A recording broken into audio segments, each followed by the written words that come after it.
According to Webster's, inflation is an increase in the volume of money and credit relative to available goods. Now think about that for a moment.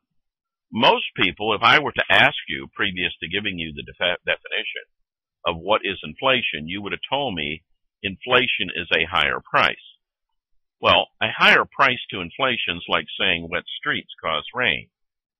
Wet streets are the end result of rain, as higher prices are the end result of the inflation process.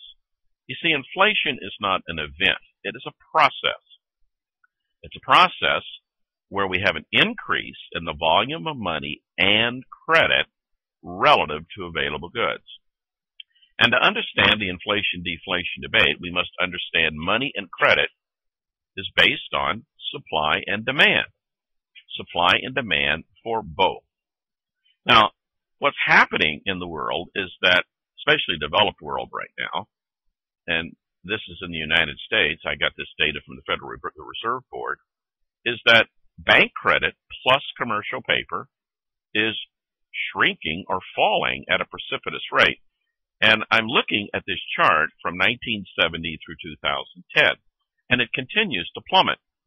The gray bars in the background are periods where we had recessions, but you can see very vividly during periods of recession, the bank credit plus commercial paper year-over-year change is falling at a precipitous level. Now, we can debate, again, the chicken or egg discussion, which came first, but it is what it is. And this is having a paralyzing, slowing, and in some sectors, negative economic growth profile in the world. Now, let's take a look at deflation. Well, according to Webster's, deflation is simply the obverse of inflation. That is, it is a contraction in the volume of money and credit relative to available goods. And I'm here to say what almost everyone misses is the credit component. And again, ladies and gentlemen, if a willing lender changes their appetite to lend because of the perceived risk of lending, and the willing borrower changes their appetite to borrow and consume, what's going to happen to the economy? Well, it's going to slow precipitously. And this is exactly what causes the symptom of deflation, which is a falling price.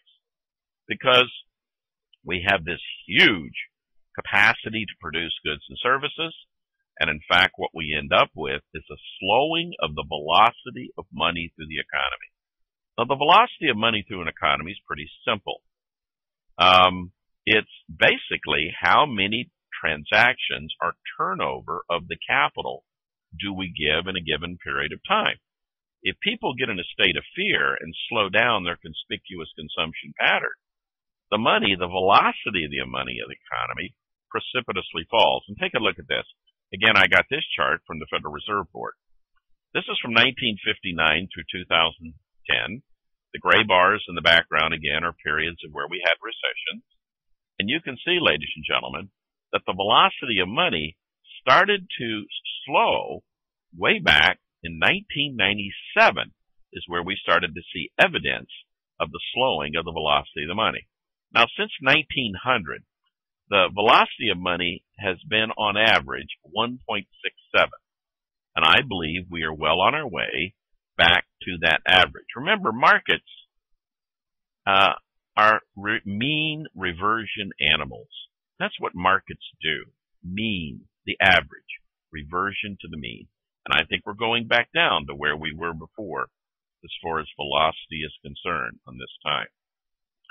Now, what this has done for us is our corporations borrowing and spending, our corporations expanding their infrastructure to produce more goods and services. This is normally known as Capex, or capital expenditures.